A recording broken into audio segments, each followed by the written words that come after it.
like to call the work session to order on May 12th, 2025.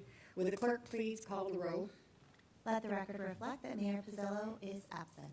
Yes, Mayor Pizzillo is attending his granddaughter's high school graduation this evening, and that's why he isn't here. So we have 3 items on the agenda tonight, and I would like to remind council that staff will be pausing every so often to answer any of your questions. And the first item up is the FY 2025 Strategic Plan Bullard Wash Trail Plan. Please introduce yourself to the public. Thank you, Vice Mayor. Good evening, everyone. David Side, Interim Parks and Recreation Director. I am here tonight to provide council with an update on the strategic goal of evaluate phasing of the Bullard Wash Trail Plan, which was included in the FY 25 to 27 Strategic Plan under Safe and Vibrant Community. The Bullard Wash Corridor is positioned to become a trademark destination for multimodal connectivity, providing key linkages throughout the city and beyond. The Bullard Wash pathway currently consists of 2 completed sections, one beginning at Camelback Road and extending south to Indian School Road near Falcon Park, and the other being just west of City Hall, beginning at Rio Paseo Park and proceeding southward to McDowell Road. To guide our discussion this evening, I will be covering a little bit of the history on how we got here. I will also share details on phasing opportunities associated with future sections of the trail, as well as provide an update on the progress of the current trail extension, which is in the early stages of design. A trail along Bullard Wash Corridor has long been viewed as an ideal location for a recreational amenity that will not only impact the community at completion, but for generations and decades to follow. The natural floodway has the potential to not only perform its crucial stormwater conveyance during major rain events, as well as also serve as a high-quality recreational trail amenity along its banks. This trail will have a direct impact on the community by promoting active and healthy lifestyles. The Bullard Wash Trail/pedestrian path was identified as a top priority project of the 2023 Parks Master Plan, which laid the foundation for a trail extension to be included in the city's November 2023 bond initiative. Following strong voter support, staff then entered the extension into the city's capital improvement plan for FY 25, which was then later approved by council. Bullard Wash is a very linear in nature, and as a result, I went ahead and placed a map before you with north to the left, south to the right, and I entered a few city landmarks to orient yourself. As you can see, City Hall, where we're at, is to the left on the north side. Ballpark is basically in the midpoint, and then Estrella Mountain Regional Park is on the south side. On the top, you can also see the approximate project boundaries of the current trail extension, as well as future phases of the trail as it moves southward. Lastly, please also note the various trail segments listed at the bottom of the page. Segments 1 through 4 are included in the current trail extension, with segments 5 through 7 yet to be entered into the city's CIP plan. This map zooms in a little bit to the current trail extension project. Once completed, this extension will allow for continuous trail connectivity from City Hall to the ballpark. The project is currently in design with construction slated for FY 26 and 27. The total project budget is approximately $32 million. I do want to pause here for a moment and assure everyone that the existing turf conditions you see just behind us here at City Hall will be tampered down and transitioned to a more natural and native vegetation from I-10 to the ballpark. This transition will allow for more traditional trail experience, as well as ensure the city is being responsible steward to its precious water resources. Once the trail to the ballpark is complete, it is only natural to look to extend it further south to the Gila River and ultimately connecting with Estrella Mountain Regional Park. Cost estimates for future segments, depicted in segments 5 through 7, are updated annually, and although not currently entered into the city's CIP plan, staff will look to introduce these segments as future budget allows. One project of note that will greatly impact and assist with the connectivity to Estrella Mountain Regional Park is the Estrella Parkway Bridge widening, which will include separated pathways for both bikes and pedestrians on both the north and southbound lanes. My final slide this evening will conclude my presentation with the current project timeline. The trail extension is scheduled to be completed in summer of 2028, and with that, I'd be more than happy to answer any questions you may have related to the current trail extension, as well as any future trail segment phasing. Thank you. Have any questions? Yes, Trey. This one I think is directly just at the city manager, but for the public's sake, funding for this extension was covered within our budget recommendation for this year. Is that correct? Correct. Coming out of the bond as well. All right. Just wanted to make sure from the funding perspective. Yep. Okay. Correct. Perfect. I didn't have my mic on. Do we have any other questions? Yes, Councilmember Hampton? Just a comment. Yeah, I think it's a great project. I'm glad we funded it. I'm glad we're moving forward with it. It'll be great to have the connectivity eventually to the Estrellas. I think it'll be a great resource and asset to the community. So, great amenity. So, thank you. Anyone else? Okay, Councilmember Kano? I appreciate your clarification on your use of turf going down as we head southward. I'm glad that we're going to be having an eye to conservation, but we will have landscaping along it. Will we have some desert landscaping along the trail? Yes, Vice Mayor and Councilmember Kano, we will have some strategically placed turf. Our goal is to have a purpose for that turf. Good. So if there's an area where it makes sense, we will definitely consider it, but there won't be any ornamental inclusion in the trail. It'll have a purpose if it is there. So. Okay, but even, are we going to install any type of desert landscaping at all, or you're just going to leave it just a dirt path? It'll have landscape vegetation, so it'll have both trees for shade and Okay. it'll have plantings, but those will be plantings that are low water users, native, and can take the extreme conditions that we know here in Arizona. And then when you get to the next stage, you're going to have a couple of challenges with MC85 and SR30, so that's... Absolutely. We will have our work cut out for us to get that connectivity, but we're committed to having a continuous trail and to make sure that safety trumps everything else, that we can safely convey users both to the north and south side of MC85 and points beyond. Great. This is going to be a lot of fun when it's done. Councilmember Rick? There you go. Yes, I'm excited about this project. But one question, will there be benches along the way? Vice Mayor Campbell, Councilmember Backles, absolutely. We'll have strategically placed benches. Our goal is to have some periodic shading and some place for view sheds and where that makes sense. People naturally want to rest along a trail similar to what you see behind City Hall here. So we will have some benches and trash cans, and we will have those amenities where they make sense. Councilmember Hampton? One more for me. So when maybe this is later on, the future phases, how do we get over the railroad track, and is that going to be a path there, or is it in a path? I see the bigger graphic. Yeah, Vice Mayor Campbell and Councilmember Hampton, we have engaged in some preliminary discussions with the railroad on those opportunities. When we did the Bullard Wash Trail master plan, the separate master plan for the trail, we had some preliminary discussions, so we do have some options there. As we get closer to moving south into those areas, we'll kind of pick up those discussions, re-engage our partners, and try to find some ways that provide a safe crossing and to make sure we have that connectivity. So we're committed to safely crossing all points and just making sure that we have connectivity throughout. So. All right. Thank you. Okay, I've got a couple of questions, David, for you. I would just like to offer that if we are going to put benches around, which I hope we do, that we have some mechanism in place that if people want to donate a bench in memory of someone, that we have the ability to allow them to do that. Then they would pay for the bench and the installation or however we do it. We may already have that in place because I know we did a bench for former Mayor Bill Arnold in the community park. But I just want to make sure we have that available for the trail, because I happen to think that maybe some of the Rotary or the Kiwanis clubs, they may want to be in on this as well. Yep. So.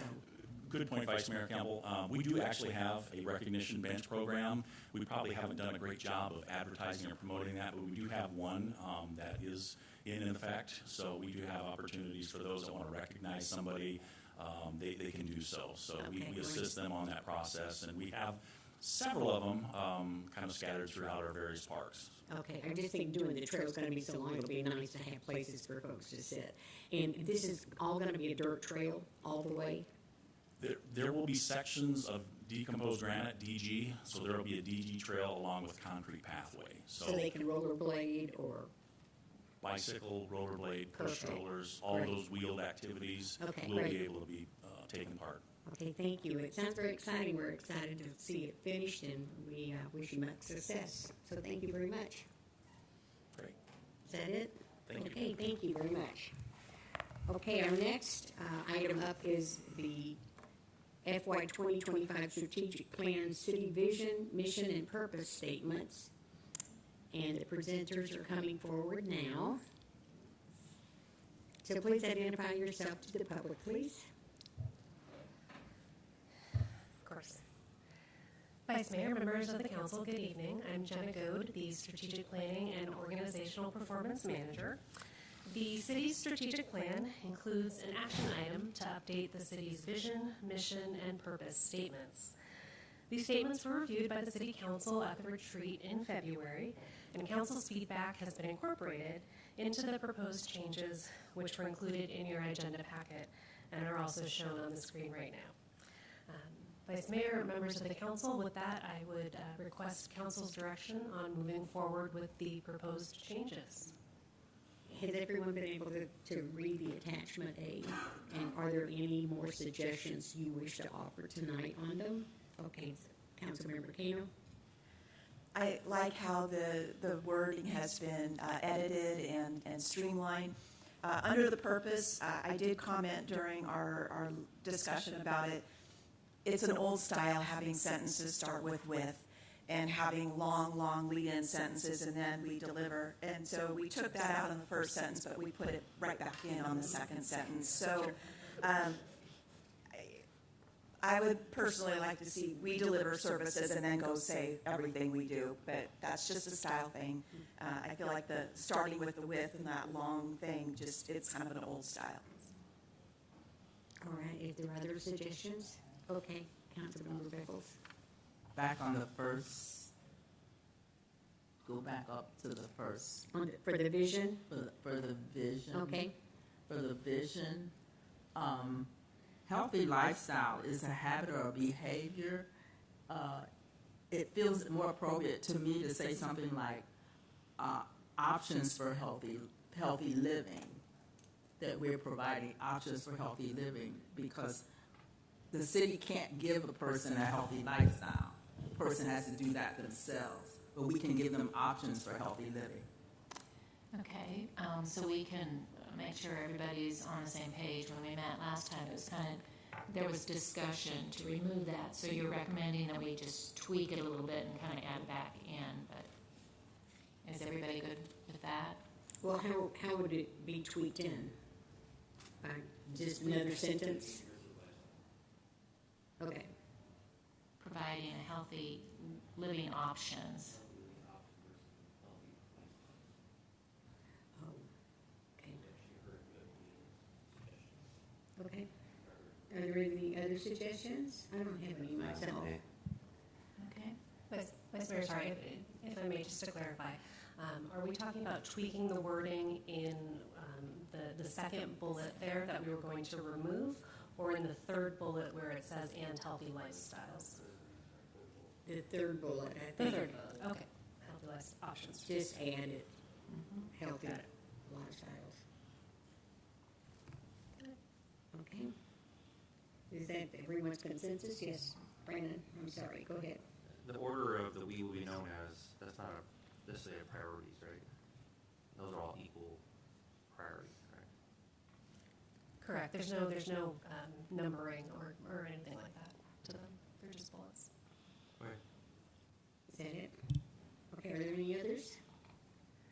Okay, well, thank you very much. We'll see it back, I guess. Yeah, so Vice Mayor, members of the council, so the next steps, we will take this revised version. We'll incorporate it into the strategic plan, which council will see again in the fall at the council retreat. Oh, very good. Okay, thank you so much. Thank you for your presentation. Okay, our last presentation is the fiscal year 2025 strategic plan volunteer program overview. And this is a program that's very important to our city, so we appreciate you coming forward tonight. Will you identify yourself for the public? Yes, absolutely. Good evening, Vice Mayor, members of the council. I'm so proud to be here. As you mentioned, this is a very important program, and it's such a great topic to present on, so happy. So today I'm honored to share with you the story and impact of our city's volunteer program, a program built on the spirit of service, civic pride, and community connection. Volunteers are the heart of a thriving city, and through their time, talent, and passion, they extend the reach of our services, strengthen our neighborhoods, and enhance the quality of life for all residents. As our city continues to grow, so too does the opportunity to harness the incredible power of volunteerism to meet emerging needs, foster innovation, and deepen engagement with our community. I look forward to sharing where we are, the impact we've made, and the exciting possibilities ahead.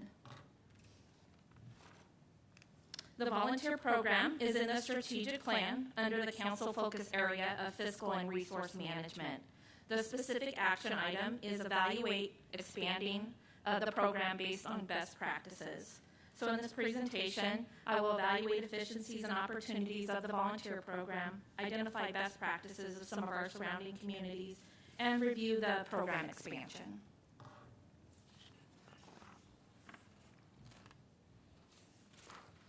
So first, I'd like to share a very short video that was put together by our amazing digital communication partners, showcasing a few of our volunteers describing their experience in their own words.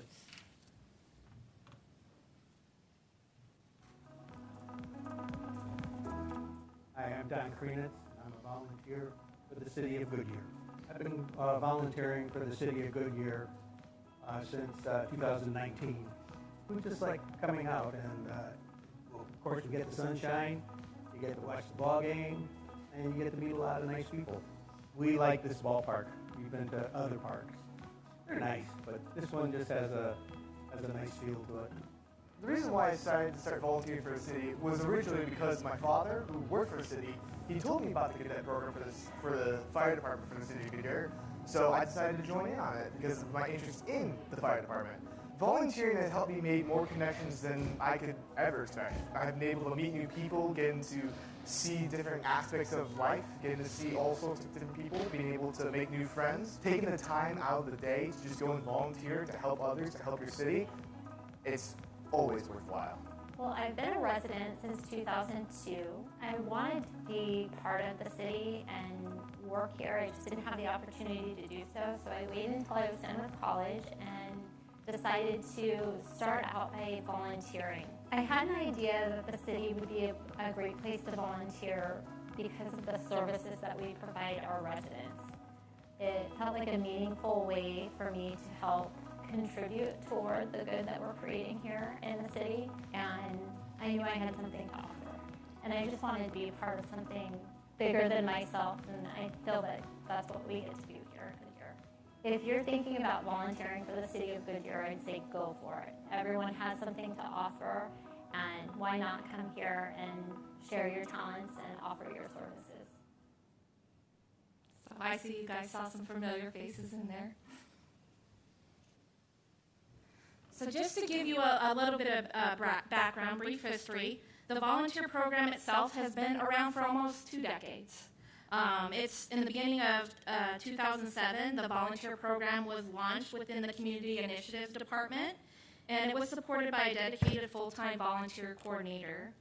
During the economic downturn, the Community Initiatives Department was dissolved, and the program was transitioned to Human Resources. And in 2015, following the retirement of our original coordinator, volunteer responsibilities were combined with the city's wellness program. In 2017, the program was further integrated with learning and development to align with broader employee engagement and service goals. Today, the program is led by Felicia Shoto. who has served as a learning and development specialist for just over 4 months, bringing new energy and perspective to the role. It's also her birthday today, and she's in the back of the room. Happy birthday, Felicia. This program is also supported by Evelyn Howe, a dedicated volunteer who has contributed her time and talents for the past 14 years. Oh, sorry, went ahead of myself. The program offers a variety of opportunities. We have Adopt a Street, Adopt a Park, spring training, youth coaches, department assignments, city events, crisis services, fire cadets, volunteers and police services, and we have our groups, committees, and commissions such as Friends of the Library. It's a source for talent for us. Volunteers can apply for internal city opportunities if they volunteered a minimum of 160 hours, and several have been hired into city roles, demonstrating the program's effectiveness as a pipeline for talent. The program provides a positive fiscal impact by supplementing city operations with skilled volunteer support. The program helps extend services without increasing cost. And our program supports council-focused areas, not only fiscal and resource management, as previously mentioned, but also safe and vibrant community. Volunteers play a key role in programs that enhance community well-being and connection, and innovative and high-performing organization. The program fosters civic engagement and introduces new perspective into city services. So as we were preparing for this presentation, we conducted research, and when I say we, I mean the organizational development and risk team. I'd like to take a moment to recognize their outstanding work. In alignment with the strategic plan, we intentionally set our operational goal to support this priority. The team also identified this initiative as a key focus area and adopted it as part of their Q12 action plan. They focused on QH, which is centered around mission and vision and making them feel that their job is important. Their approach was very thoughtful and collaborative, and they leveraged individual strengths to help out with the success of this goal. We surveyed our benchmark cities. We spoke last week about having 11 benchmark cities that we use to compare ourselves to with compensation, and we looked at their policies, and we looked at their volunteer policy in this regard. We looked at some private sector data as well. We interviewed our volunteers to get their perspective. In fact, one of our HR volunteers, Amanda, a Goodyear resident, shared that despite living in Goodyear for 2 years, she never felt a part of the committee, truly connected to the community until she began volunteering. That experience inspired her journey into public service, and now she's a proud employee in water services. We conducted department assessment needs of our larger departments. We asked fire, parks and rec, police, public works, and water services for their future volunteer needs. And Felicia is now meeting with the various cities' departments, introducing herself and reminding them of the benefits of volunteer service. So when we looked at best practices, we identified 6 best practice areas that we'll discuss in this and the following slide. But we want our volunteer program to be rooted in best practices and tailored to meet the evolving needs of both the city and our community. So the first being overall volunteer program design. Some of the things we feel like we're doing well in this area is the alignment with the city goals. It also supports key organizational goals, including development of the whole employee and promotion of community and social well-being, 2 foundational pillars of our whole employee framework. We provided a variety of opportunities, as we previously mentioned, that offers a broad range for ways for folks to get involved. And some things that we feel like we can enhance in this area and do a little bit better on is having that clear mission and vision for the program itself. And we can utilize our volunteer committee a little bit more than we're currently utilizing them. So we're starting to engage our volunteer committee on a quarterly basis. Previously, we were using them for their talents in organizing the event, the appreciation event itself. But kind of expanding that utilization and getting their opinions on some of the things that we're working on. The next area for best practice is recruitment and engagement. We want to beef up this area and do some inclusive outreach. We want to connect with residents of all ages, backgrounds, and experiences. We do have some strategic partnerships. We actively collaborate with local schools, nonprofits, and businesses to expand access and awareness.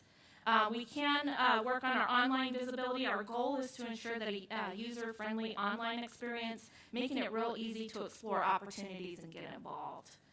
The next area for best practices is onboarding. This is an area we also want to enhance. We introduce our new volunteers to the city core values, service expectations, and procedures, but we want the volunteer committee to help us develop an engaging, meaningful orientation experience.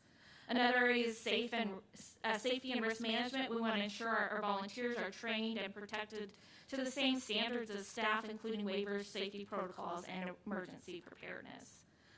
Another area is role clarity and meaningful work. We want to provide clear role descriptions and assign projects that create real impact for the volunteer and the city as well. And then we want to ensure our supervisors and our departments are accountable. Departments play a critical role in ensuring volunteers are supported, guided, and engaged throughout the experience. You see some of you on the screen there. The next area is recognition. Some of the things we're doing well, we have our annual Employee Appreciation Event, Make a Difference Day. Thank you, Council. You've supported these efforts by attending these events and recognizing the contributions of our volunteers. But we're also committed to celebrating the contributions of more of our volunteers. We have the recognition event. It's great for after spring training and before people go back to their homes. But we want to better acknowledge our volunteer coaches that maybe couldn't make it to the event and try to spread that appreciation out a little bit more beyond the years and extend beyond that recognition event. Ensuring that their service is seen, valued, and appreciated. National Volunteer Week is something we want to celebrate, and the Core Values Award is something we want to incorporate. Another area is leveraging technology. We utilize Logistics, a volunteer management software, to enhance. This, we could leverage VicTouch to streamline scheduling, signups, and reporting. With VicTouch, volunteers can easily access online opportunities and track their hours and stay informed. We have NeoGov for volunteer recruitment. We just started recently utilizing the online scheduling for that, so there's some tools in there that we could leverage a little bit more for the volunteer opportunities. And we want to develop an online communication hub. The next area is measuring impact. We have a citywide performance measure that highlights the monetary value of volunteer contributions, so we have that in place. And then we're collecting feedback through surveying volunteers. Speaking of the impact, the monetary value of volunteer time in fiscal year 23-24 was over 18,000 hours to equate more than $5.7 million. And the monetary value of a volunteer is based on an annual hourly rate set by the independent sector, which reflects the average wage of non-management, non-agriculture worker in the United States. For 2024, this value was $33.49 per hour. Their volunteer rate is based on data from the U.S. Bureau of Labor Statistics and includes wages and benefits to reflect the true value of time given by volunteers. Oh, 574, sorry. not 5, yeah, no, sorry. Math is not my friend. Yeah, that number right there, that's the number. That's what you said, that's it. Here's a number I can manage. So Make a Difference Day in 2024.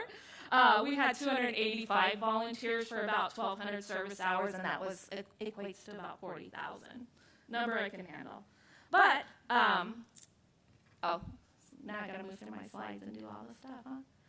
The positive impact, while we can measure the hours served and the games played, the positive difference our volunteers make in the lives of our community is truly priceless. Expansion opportunities. So these are the things that we feel like we could work on over the course of the upcoming future and explore incentives for city employees to volunteer. This is something that's come up a few times in city surveys when we ask employees for their opinion. We want to examine ways to encourage that internal engagement, including potential incentives for city employees to participate in volunteer activities to support the community connection, but foster a stronger service-minded culture.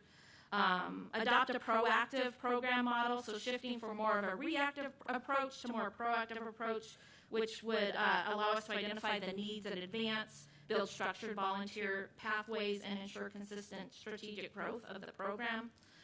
Broaden the volunteer opportunities across the city. We aim to expand these types of roles available, tapping into a wide range of interests in the community. We have support roles, crisis service, our special events are growing. Police reserves are coming back, adaptive programming, and youth sports.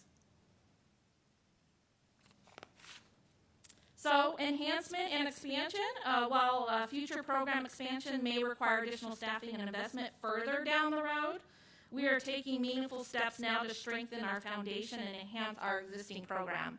So for fiscal year 25-26, best practice enhancements, cost neutral, all proposed enhancements can be implemented without the need for additional staffing or budget, ensuring responsible stewardship of resources while still strengthening the quality of the program. We want to expand our volunteer committee. We will grow the volunteer committee to include more diverse voices, enhancing representation, driving innovation, and ensuring volunteer perspectives help guide program improvements. Leveraging that technology, maximizing the use of tools like logistics to improve efficiency, streamline scheduling and reporting, and enhance communication between volunteers and departments. And then developing a strategic recruitment plan. Structured plan will help us attract a broader, more diverse pool of volunteers, ensuring our outreach is inclusive and aligned with the city service needs. And then finalize a volunteer guideline and handbook, completing a comprehensive handbook and guideline, providing clarity, consistency, and a shared understanding of expectations across departments. And then that diversity of the volunteer recognition be broadened to include personalized, meaningful, and year-round acknowledgement, just not event-based celebrations, reinforcing the volunteer value and retention. And then looking further ahead beyond this next fiscal year, broadening our volunteer roles and department engagement, expanding volunteer opportunities across more departments, creating those meaningful roles that support service delivery, enhance civic pride, and reflect the city's commitment to engagement. And then a proactive, strategically grow the program. Rather than relying on departmental requests, we'll adopt a proactive model identifying areas where volunteers can add value in building structured pathways to support those needs. Standardizing the onboarding and orientation, implement orientation process for volunteers, introducing them to the core values, expectations, while ensuring a consistent and welcoming experience.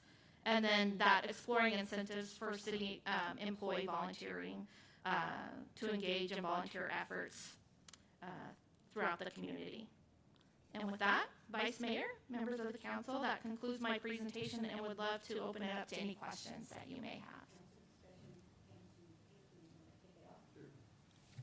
I think this is obviously a great program. It's always neat to see every year all the amount of volunteers and that we celebrate them, and just the amount of hours that our volunteers put in for free is really a great benefit to the city of Goodyear. I mean, our whole almost half our ballpark is run by volunteers, so it's a great benefit. So the only thing I can think of, are there any spots available right now if you wanted to volunteer? Is there any openings? I know it sounds like you're going to be going to the different, reevaluating the program and try to create more opportunities, is what I... Yes, so we have a current posting open, so we're collecting applications. Instead of opening one and closing it, we've opened one up so we can pull from that. And Felicia's going out and soliciting that interest from the department, so it'll be based on their interest. Yeah, the only thing I've heard... And basketball coaches. Basketball coaches. Yeah. The only thing I've heard, like some people, like for example, like the police department, they had like the VIP or the VIPS program, but there wasn't like enough openings sometimes. So some people want to volunteer, but they can't necessarily volunteer. There's not enough opportunities available. So I see why you're going to go out to other departments to see about creating more opportunities for people who want to volunteer. It's great that people in our community want to volunteer. And so if I was a volunteer, I want to volunteer at the city and there's no openings currently, is there a repository or a way that you can go go back to those people? Yes, we and have say, that. We have an opening now in that department that you want to volunteer in. Yes, we have that open right now, and we can pull from there. Okay, Yes. great. Yeah, Councilmember Gillis. Thank you. I just want to take a minute to thank all the volunteers across the city. Obviously, with a growing city, we are going to need more volunteers going forward, and we can't do it without them. So we need to have them, and it was a pleasure being at the one event and seeing everybody that was involved in everything. And so I just want to say thank you for everything that they're doing, because we truly do need them. Thank you. Anyone else? Councilmember Kano. I just want to thank you for taking a good look at the program and refreshing it and putting a little more structure to it. I think it's going to be a good foundation for our continued volunteer growth. So thank you. Thank you. Well, our volunteer program is very, very important to the city, and we thank everyone who has ever volunteered for anything for this city. You are very much appreciated, and we certainly hope people continue to want to be a volunteer for our city. I know with Friends of the Library, I get calls all the time, but I can't necessarily place additional volunteers, but I have a list so that when an opening occurs, we call them to put them in that slot. So we appreciate you opening it up. That way you can keep the applications on file, and then you'll be able to fill them as an opening occurs. But I remember my first Make a Difference Day. I hung door hangers at North Subdivision for All Faith Community Services, and that was in 2007 or 8 or 9. So we have some pictures of you. I know you did. I didn't pull them out. I'm kind. I painted fire hydrants, and I had more paint on me than the fire hydrant did, so I had to quit that job. But anyway, thank you so much, Vicki. We appreciate all that you do and all that Evelyn and everyone does in your department to make this volunteer program so successful. Yeah, thank you. And we look forward to hearing from you next year or seeing you at one of the events so that we can get our Make a Difference Day off the ground early. Yeah, we built beds last year. Yes. HR. Yes, we did. It was fun. It was really fun. A lot of fun. So thank you so much. Thank you. So that concludes our agendas. City Manager, do you have anything to add? No, Vice Mayor. Okay, thank you. Thanks everyone for coming. Our next meeting will be May 19th, 2025, and there being no further business, this meeting is now adjourned.